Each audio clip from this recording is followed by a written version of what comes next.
there was talk about doing a spinoff with Theo.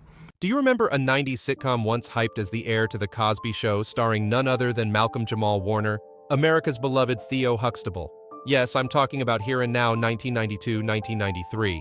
But it's a pity, instead of becoming the next big hit to extend Cosby's legacy, Here and Now died young, canceled after just 15 episodes. And worse, 2 of those episodes were locked away forever, never aired. Fans still wonder what really happened. Was this simply an unlucky TV project?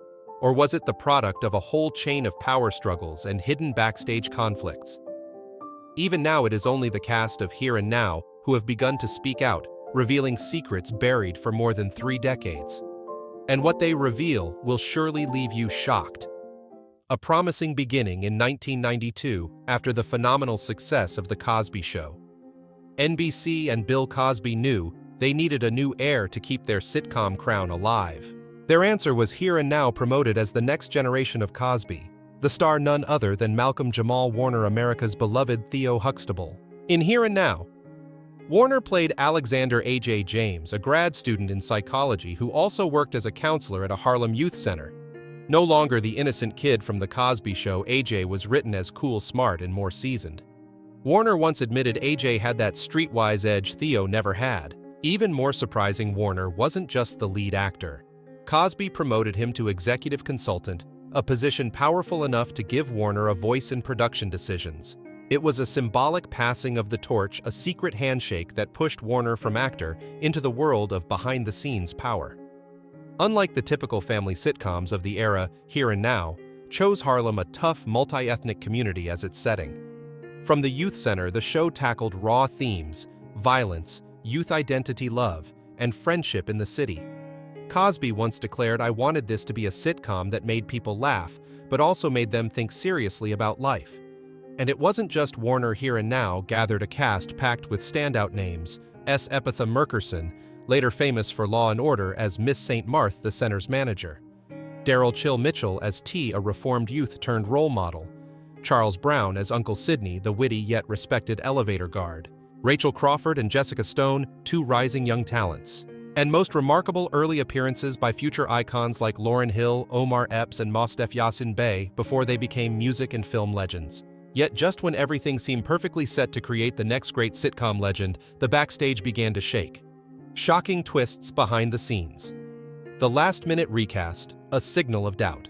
One of the earliest shakeups came right after the pilot. The role of Miss St. Martha was originally played by Broadway talent Brenda Presley. But just weeks after filming the test episode, NBC dropped a bombshell: Brenda was replaced by S. Epitha Merkerson. Malcolm Jamal Warner later recalled in an interview, "We were completely blindsided.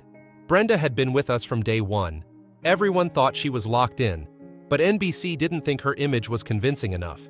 They wanted someone tougher, someone who could really lead Harlem." TV critics at the time noted that NBC simply didn't trust the original concept. Brenda's warmth may have worked, but the network wanted a harder edge to convince audiences that Miss St. Martha could run a center full of tough teenagers. For Merkerson, however, this sudden takeover became a turning point. In an interview with Ebony, she admitted, "I came in defensively. Honestly, I didn't think I'd last long, but that door opened up new opportunities, and from there, I got my shot at Law and Order." Sometimes your career changes because of one unexpected twist. This seemingly small change left a big impact. To many in the crew, it was a clear sign that NBC lacked faith in Here and Now. And once the network stopped believing the train going off the rails was only a matter of time. And if the recast rattled the set, the real battleground was yet to come: the war over the show's time slot. The time slot war, NBC versus Cosby. When Cosby brought the Here and Now pilot to a test screening, the show received positive feedback, so much so that it was ranked #2 among NBC's new pilots for the 1992 season. Expectations were sky high. Coming off the massive success of The Cosby Show, NBC believed Warner and the young cast could keep the flame alive for the Cosby empire. But when the series officially premiered, the reality was the complete opposite. The sitcom was quickly labeled one of the biggest disappointments of fall 1992. So why did this paradox happen? NBC decided to schedule Here and Now at 8 p.m. on Saturday night, a slot long considered the death zone of American television. Saturdays were when young audiences went out and families rarely gathered around the TV. For a sitcom aimed at black youth in Harlem, putting it in that slot was nothing short of slamming the door on its future. Bill Cosby immediately pushed back. According to Warner, Cosby even lobbied NBC to move the show to Thursday primetime, the same slot where The Cosby Show once reigned supreme. Warner remembered Cos told me Thursday is our ground. Black families turn on the TV on Thursdays to see themselves. If you put us on Saturday, this show will never stand a chance. But NBC stood firm. In their eyes, Here and Now wasn't strong enough to compete with must-see TV Thursdays, a lineup dominated by heavyweights like Cheers and Seinfeld. The result, ratings plummeted. Within weeks, Here and Now fell to 88th out of 109 shows that season, a humiliating ranking for a project branded as Cosby's baby. An NBC insider later told Entertainment Weekly Cosby was furious. He saw it as sabotage. At one point, he even half-joked that one day he'd buy NBC just so this would never happen again. When you put the pieces together, the picture is clear this was a bitter power struggle. On one side, NBC wanting to control and downplay a socially charged sitcom. On the other, Cosby unwilling to let his creation be thrown into a graveyard slot. Looking back, these two events, the last-minute recast and the time slot battle, were the death knells of Here and Now. The recast showed NBC wasn't confident in the concept, willing to meddle and reshape at will. That shook the cast's morale and planted seeds of doubt. The time slot war revealed a clash of visions. Cosby saw sitcoms as cultural tools that deserved primetime. NBC saw Here and Now as an experiment not worth the gamble of Thursday nights. From there, tension only piled up, creating a toxic atmosphere. And for any TV series, when trust between creator and network collapses, the end is just a matter of time. If the recast and scheduling battle drained Here and Now's chances, the real death blow came from a mystery that has never been fully explained. The mystery of the two unaired episodes, a short-lived death and a shocking confession. Here and Now produced a total of 15 episodes, but American audiences only ever saw 13 before NBC abruptly pulled the plug in January 1993. The final 2 episodes were shelved, and to this day they've never surfaced, not on DVD, not on streaming, not anywhere. Within the fan community, they became a form of lost media works that exist but can't be accessed. Since the 2000s, television forums have repeatedly raised the same questions. What was in those 2 episodes? Could they have changed the way we view Here and Now? Some TV scholars argue that the show's disastrous ratings combined with NBC's sudden cancellation meant the network had no interest in airing them. The episodes were filmed, but the marketing budget and scheduling were slashed without mercy. In other words, they died in NBC's vault before they ever saw the light of day. That only fueled the mystery. Unlike other sitcoms later released in full box sets, Here and Now never had an official release. Those final 2 episodes became an obsession, something fans could only imagine piecing together fragments from leaked scripts. A longtime fan once wrote on Sitcoms Online, "What was written that we never saw?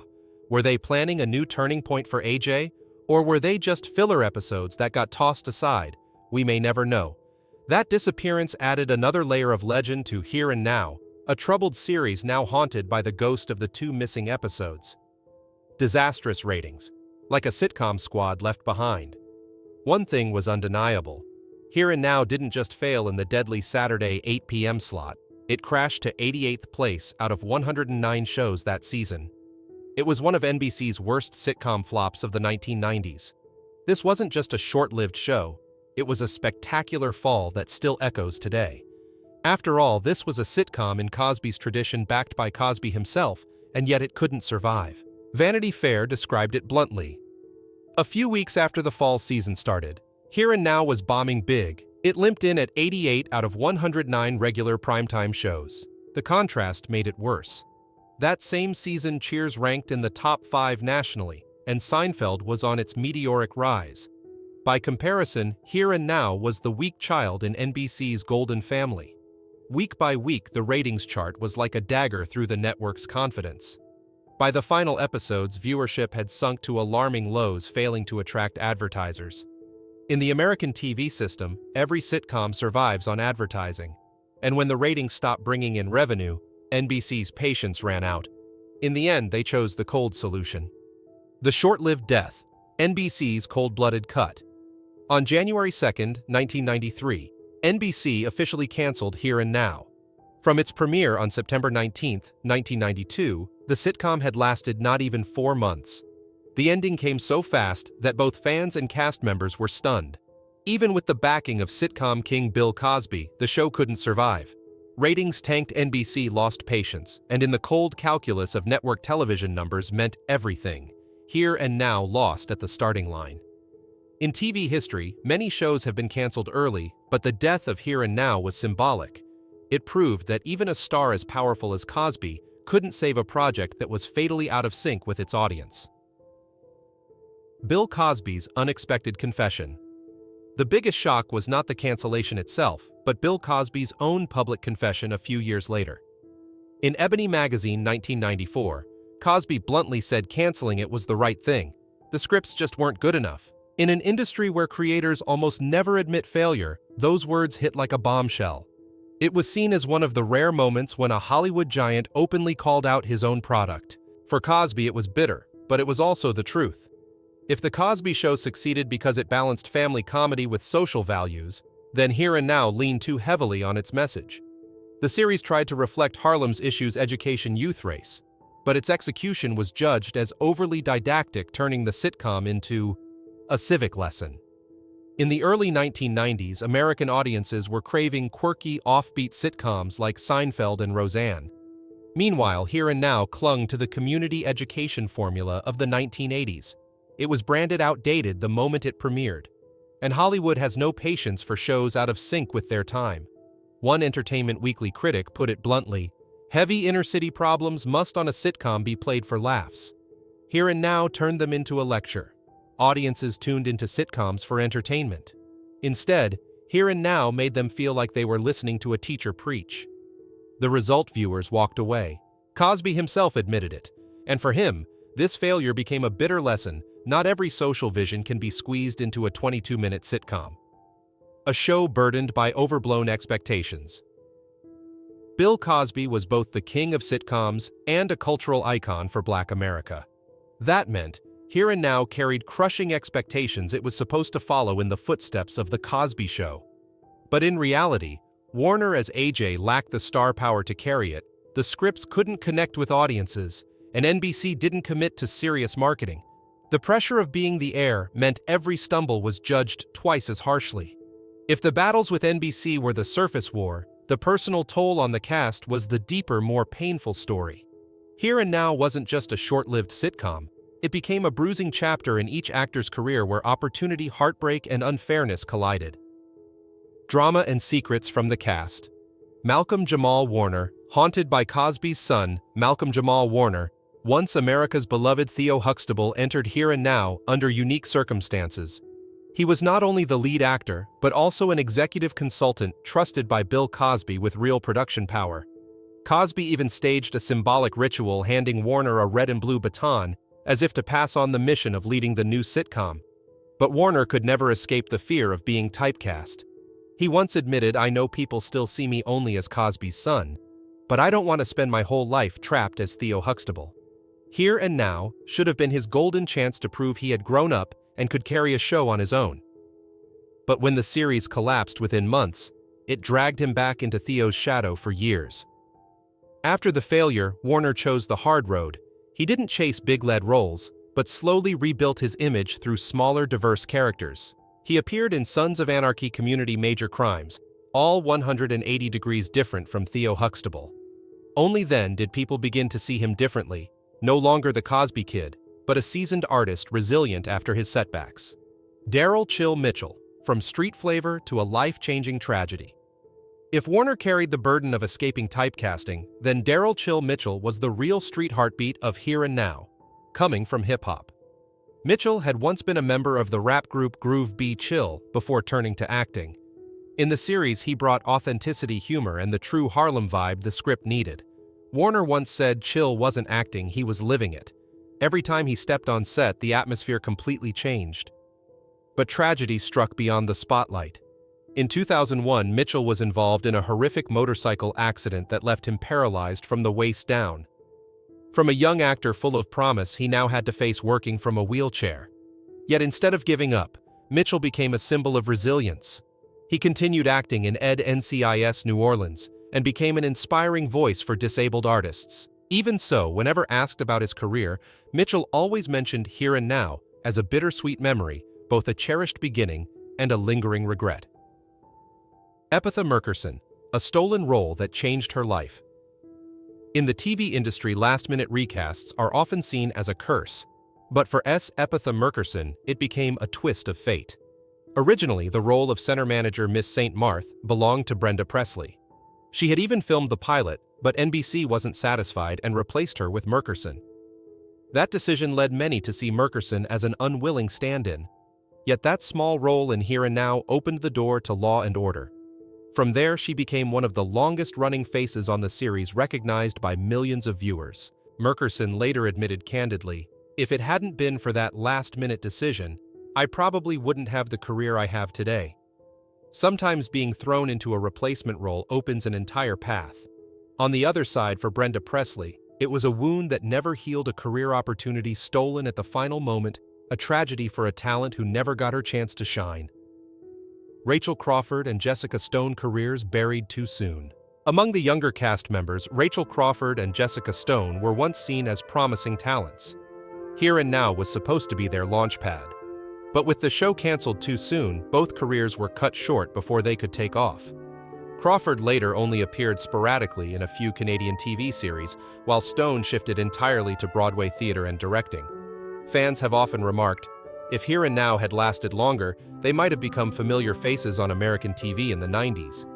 In Hollywood, one flop can bury an entire career. For Crawford and Stone, that was their fate. Few could have imagined that Here and Now would secretly become a Pandora's box of hidden treasures. Though it survived less than 4 months on NBC, the show unintentionally became a launchpad for young talents who would later rise as legends of American music and film. And today, when fans revisit those old episodes, they are stunned. Were we watching a failed sitcom, or witnessing the birth of American cultural history? The hidden gems. No one expected Lauryn Hill, the Grammy muse, who emerged from a failed sitcom. In 1992, Lauryn Hill was only 17. Nobody knew her name yet. No fugees know the miseducation of Lauryn Hill, the album that would later etch her into history with 5 Grammy wins. But for sharp-eyed viewers, her brief appearance in the pilot of Here and Now already revealed something special. Playing a young Harlem girl, Hill carried a look that was both innocent and piercing, a raw energy that would later become her signature. Even though the role was fleeting, it gave the impression that she wasn't just reading lines, she was living them. When Hill reached her peak in 1998, fans dug up old VHS tapes of Here and Now and were stunned. We had already seen a Grammy legend in a flop sitcom nobody even remembered. As one music critic later wrote, "If Here and Now has a legacy, it's that it captured the very first steps of Lauryn Hill before she reshaped the face of hip-hop and R&B. Omar Epps, from street kid to Hollywood star." Just months before appearing in Here and Now, Omar Epps had already made waves in the film Juice 1992 alongside Tupac Shakur. That film made him one of Hollywood's most promising young actors, but television was where he first tested his skills as a recurring guest star. Epps appeared in 2 episodes of Here and Now, playing a sharp Harlem youth, clever, quick, but still searching for his place in life. The role was small, but it hinted at the duality that would define him, a young black man who carried both toughness and vulnerability. Later, as Epps's career soared with Higher Learning, 1995 Love and Basketball 2000, and especially his role as Dr. Eric Foreman on House MD, people looked back at those early days as the start of a long journey. Epps once recalled in an interview about his Here and Now days, "Back then, I just thought I'm lucky to have a job. Nobody imagined that a flop sitcom would be the stepping stone for my whole career." Mos Def Yasin Bey, a rap legend from a forgettable cameo today. Mos Def, known also as Yasin Bey, is considered one of hip-hop's most intellectual and influential voices worldwide. But in 1992, he was just an unknown Harlem kid taking on a tiny cameo role in Here and Now as a character named Alonzo. The role was so brief that most people don't even remember it, but his name still appeared in the credits. For a young artist, that was a milestone, his first appearance on national television. The irony. This failed sitcom became rare footage for hip-hop fans years later. Mos Def once acted in a Cosby sitcom. When his album Black on Both Sides 1999 was hailed as a masterpiece, many outlets looked back at Here and Now as a cameo more valuable than gold. Why these cameos matter. In 1992, no one could have guessed that three young faces, Lauryn Hill, Omar Epps, and Mos Def, would go on to become stars. Back then, they were just extras background players in a brand new sitcom. But looking back now, Here and Now accidentally became a cultural time capsule. It captured Lauryn Hill before she rewrote Grammy history. It froze Omar Epps at the starting line before he conquered Hollywood. It marked Mos Def's first steps before he became a rap legend. Not every flop sitcom leaves behind such treasures. Many vanish without a trace. But Here and Now was different. It preserved the youthful beginnings of icons who would later shape music and film. Its failure ironically gave it its own strange kind of value.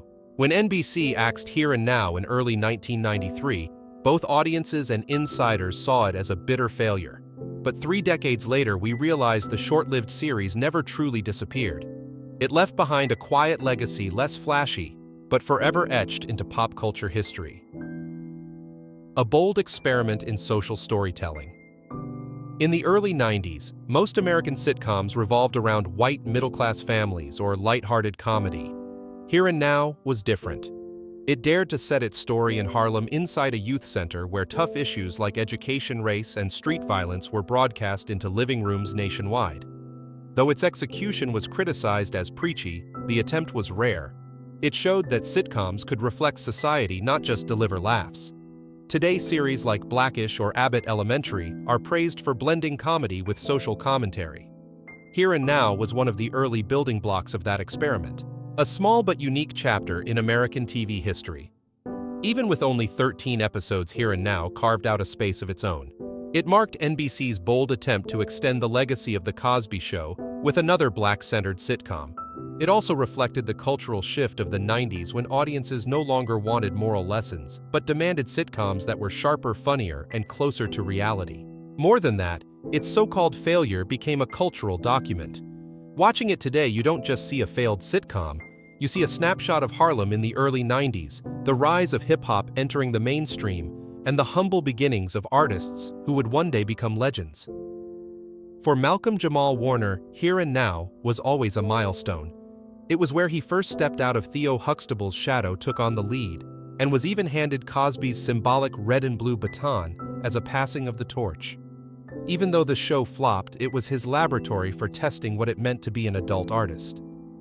Warner's death, a global shock. On July 20, 2025 in Costa Rica, a private vacation turned into a historic tragedy. Malcolm Jamal Warner, 54. The star forever tied to the childhood of millions of American viewers was confirmed dead in a drowning accident while swimming with friends at Tamarindo Beach. According to initial reports from local police, Warner was caught in a powerful rip current. Resuscitation efforts lasted 45 minutes but failed. The news instantly shook the world. Associated Press was the first to break it, breaking Malcolm Jamal Warner dead at 54. Within just 2 hours, the hashtag #RipMalcolm shot to the #1 trend worldwide on Twitter, generating more than 12 million tweets in 24 hours, numbers only seen when legends like Michael Jackson or Kobe Bryant passed away. Some U.S. outlets even called it a cultural death, because Warner wasn't just an actor, he was a collective memory for an entire generation that grew up with The Cosby Show. At his private funeral, Warner's mother, Pamela Warner, delivered a line that brought millions to tears. Malcolm left in peace. He fulfilled his mission to remind the world that childhood can be immortal if we live sincerely. 3 decades after NBC coldly canceled it, Here and Now still remains in limbo. No DVD release, no official streaming, and its 2 unaired episodes forever haunting fans as lost media. But after July 20th, 2025, the show carries a new layer of meaning. It became tied to the final memory of Malcolm Jamal Warner, the man once expected to inherit Cosby's glory, but who spent his whole life struggling to escape that shadow. Warner's passing was more than the loss of an actor. It unleashed a wave of collective remembrance of the legend of The Cosby Show, of the unfinished fight of Here and Now, and of the turbulent journey of an artist who longed to define himself. And in that irony lies the weight of his legacy, a forgotten flop resurrected as part of history. Warner, in sorrow and remembrance, suddenly became Eternal America's forever son. Like, share this video and subscribe to the channel so we can continue to uncover the hidden secrets of Hollywood the world has been searching for.